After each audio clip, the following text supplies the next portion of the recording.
الحمد للہ وحدہ والصلاة والسلام علی من لا نبی بعدہ اما بعد۔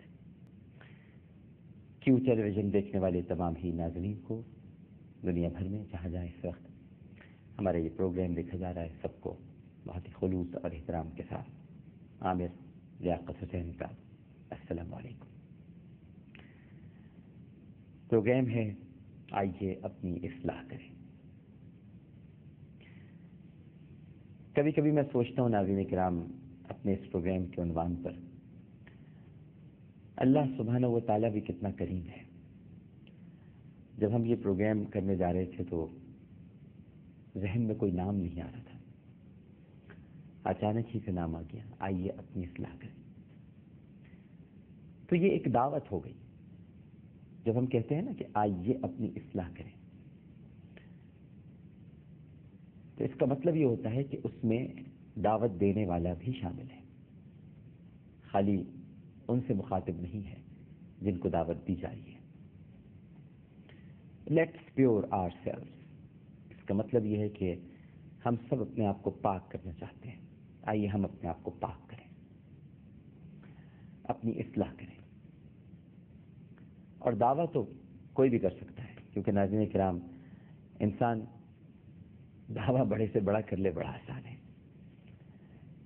وہ اس طرح کہ اگر دعوے ہی سے کام بن گیا ہوتا، صرف دعوے سے، تو ظاہر ہے کہ آج ہر شخص بہت بڑا ہو جاتا، بڑا کامل ہو جاتا، بڑا مکمل ہو جاتا، اکمل ہو جاتا۔ مگر صرف دعویٰ بغیر دلیل کے مزہ نہیں ہے اس میں، جب تک دعوے کے ساتھ دلیل نہ ہو۔ یعنی آپ یوں سمجھ لیجئے کہ آپ کسی کو چیک لکھ کر بھیج دیں، اور چیک پہ لکھ دیں آپ 5 لاکھ روپے جناب، اور وہ آپ نے بھیج دیا، یہ آپ کا دعویٰ ہے۔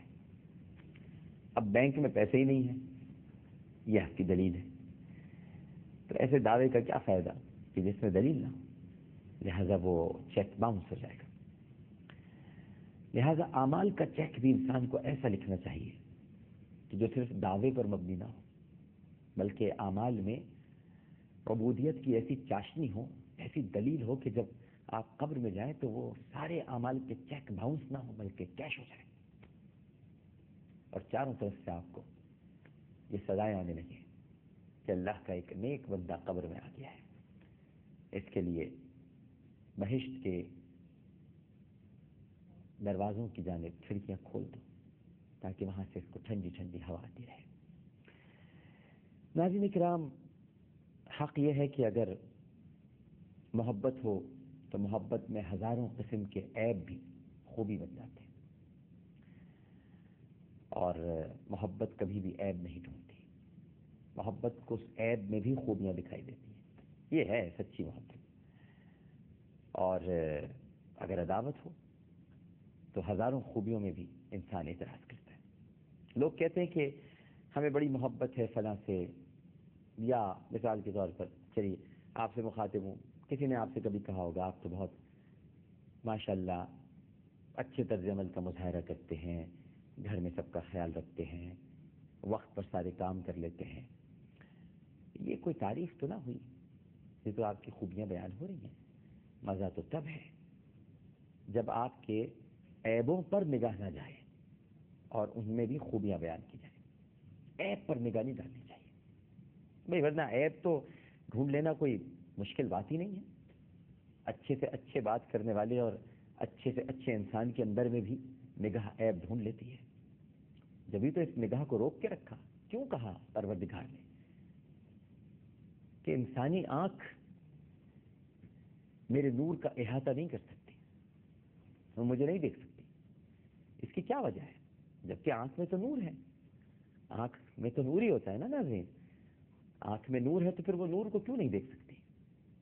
کیونکہ آنکھ میں سے نور نکل جائے تو وہ بے نور ہو جاتی ہے، بینائی چلی جائے تو پھر دکھائی نہیں دیتا۔ اس لیے رکھا کیونکہ یہ آنکھ میں نور تو ہے، لیکن یہ دراصل عیب تلاش کرتی ہے، یہ لوگوں کے عیوب دیکھتی ہے۔ یہ وہ نور نہیں ہے جس نور کو اس نور سے دیکھنا ہے۔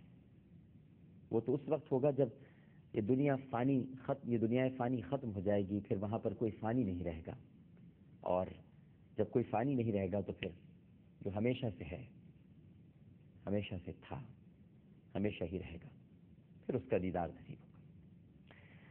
ناظرین کرام، میں تو کہتا ہوں سچی بات تو یہ ہے، برا نہیں مانیے گا، اور خدا لگتی کہہ رہا ہوں آپ سے کہ جتنی ماں کو اپنے بچے سے محبت ہوتی ہے، صدمے کی بات تو یہ ہے کہ ہمیں آج ایمان سے اتنی محبت نہیں ہے جتنی ماں کو اپنے بچے سے محبت ہوتی ہے۔ ہمیں نہیں ہے ایمان سے اتنی محبت، بلکہ جن کے طفیل ایمان نصیب ہوا، ہمیں تو ان سے بھی محبت نہیں رہی۔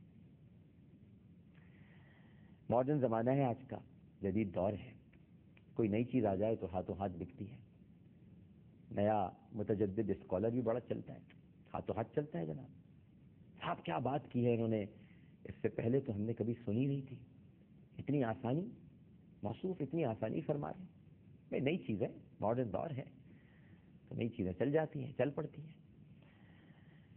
امریکہ پر ایمان لے آئیے، روس پر ایمان لے آئیے، اور بڑی طاقتوں پر ایمان لے آئیے، برطانیہ پر ایمان لے آئیے، چل جائیں گے معاملات سارے۔ یعنی ہر نئی چیز، یعنی ہر طلوع ہونے والے سورج کی جو پوجا کرتا ہے، میں تو بہت ادب کے ساتھ کہوں گا، وہ کبھی اپنے دین کو محفوظ نہیں رکھ سکتا، جو ہر نئے سورج کی پوجا کرتا ہے۔ ہمارے سامنے تو یہ ہے ناظرین کرام کہ ہزاروں انقلاب آ جائیں، خدا کی قسم، ہزاروں انقلاب آ جائیں، حکومتیں بدل جائیں، طاقتیں کسی اور کے پاس چلی جائیں، لیکن ہمارا حال تو یہ ہے، اور ہونا بھی چاہیے ہمارا حال، کہ جو جناب محمد مصطفیٰ صلی اللہ علیہ وآلہ وسلم سے جو ہمیں ایمان ملا ہے، بس اسی کو اپنائیں، وہی ہمارا ورثہ ہے۔ اس کے علاوہ ہمیں کوئی فکر نہیں کرنی چاہیے، کس بات کی فکر، کوئی فکر نہیں ہونی چاہیے۔ بس جو نبی کریم صلی اللہ علیہ وآلہ وسلم کے در سے ایمان عطا ہو گیا، وہ ایمان بہت بڑی دولت ہے۔